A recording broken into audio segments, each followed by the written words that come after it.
Assalamualaikum warahmatullahi wabarakatuh. Salam sejahtera bagi kita semua. Perkenalkan, nama saya Reni Elsa Putri dari Program Studi Pendidikan Sejarah Fakultas Keguruan dan Ilmu Pendidikan Universitas Sriwijaya akan membahas ruang lingkup sejarah. Paparan materi ini dibuat sebagai tugas praktek mata kuliah media dan sumber belajar sejarah oleh Ibu Dr. LRN Susanti M.Hum dan Pak Muhammad Reza Palepi MPD.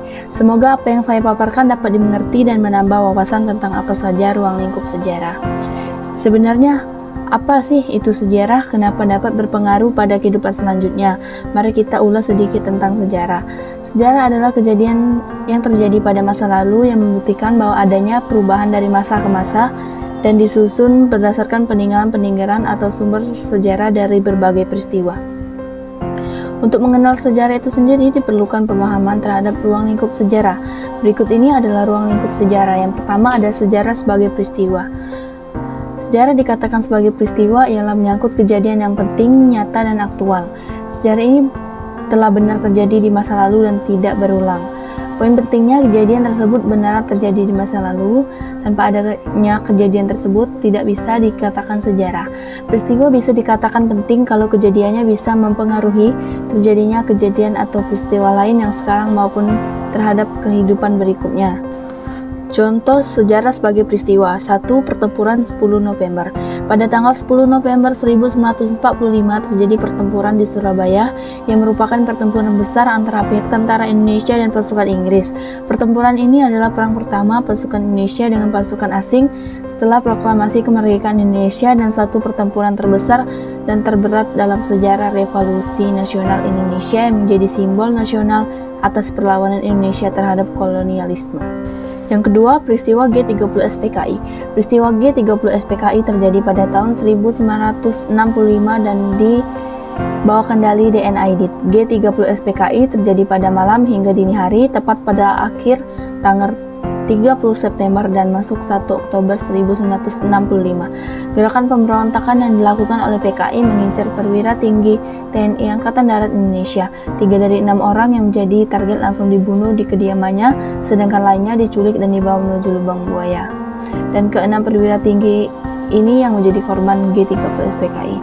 Yang ketiga, proklamasi kemerdekaan Indonesia. Diawali dengan peristiwa dijatuhkannya bom atom di kota Hiroshima dan Nagasaki oleh tentara Amerika. Hal ini menyebabkan Jepang menyerah tanpa syarat pada sekutu, sehingga kesempatan ini dimanfaatkan oleh para pejuang kemerdekaan untuk memproklamasikan kemerdekaan. Yang ruang lingkup yang kedua yaitu sejarah sebagai kisah. Sejarah sebagai kisah yaitu cerita atau tulisan yang disusun mengenai apa yang pernah terjadi pada masa lalu sebagai hasil rekonstruksi dari peninggalan dan bukti-bukti yang ditemukan yang berhubungan dengan kejadian yang menjadi bahan kajiannya. Mereka menyusun cerita sejarah berdasarkan jejak-jejak sejarah, namun tetap dipengaruhi oleh sudut pandang atau perspektif sejarawan itu sendiri. Ruang lingkup yang ketiga yaitu sejarah sebagai ilmu. Sejarah sebagai ilmu mempelajari kenyataan dengan mengadakan penelitian dan pengkajian mengenai peristiwa cerita sejarah. Konsep ini merupakan ruang lingkup terpenting dari sejarah. Sejarah sebagai ilmu karena merupakan pengetahuan tentang peristiwa dan cerita yang terjadi di masyarakat pada masa lalu. 5 pokok pikiran atau karakteristik yang bisa dikatakan dalam sejarah sebagai ilmu. 1. Bersifat empiris. Bersifat empiris sebab sejarah melakukan kajian pada peristiwa yang sungguh terjadi masa lampau. Sejarah akan sangat tergantung pada pengalaman dan aktivitas nyata manusia yang direkam dalam dokumen. Yang kedua, objek sejarah. Objek sejarah yaitu perubahan atau perkembangan aktivitas manusia dalam dimensi waktu. Memiliki metode. Metode merupakan cara yang teratur dan terpikir baik untuk mencapai suatu maksud. Setiap ilmu tentu memiliki tujuan. Tujuan dalam ilmu sejarah adalah menjelaskan perkembangan atau perubahan kehidupan masyarakat. Mempunyai generalisasi. Studi dari suatu ilmu selalu ditarik suatu kesimpulan. Kesimpulan tersebut menjadi kesimpulan umum atau generalisasi. Jadi generalisasi merupakan sebuah kesimpulan umum dari pengamatan dan pemahaman penulis. Jadi, ruang lingkup sejarah adalah pemahaman yang menjadi sejarah sebagai ilmu pengetahuan. Sejarah sebagai seni dihubungkan dengan cara rekonstruksi dan penulisan sejarah itu sendiri.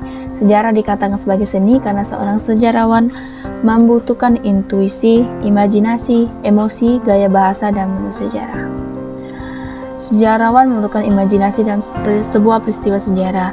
Ia diharapkan mampu membayangkan apa yang sebenarnya terjadi, apa yang sedang terjadi, dan apa yang akan terjadi.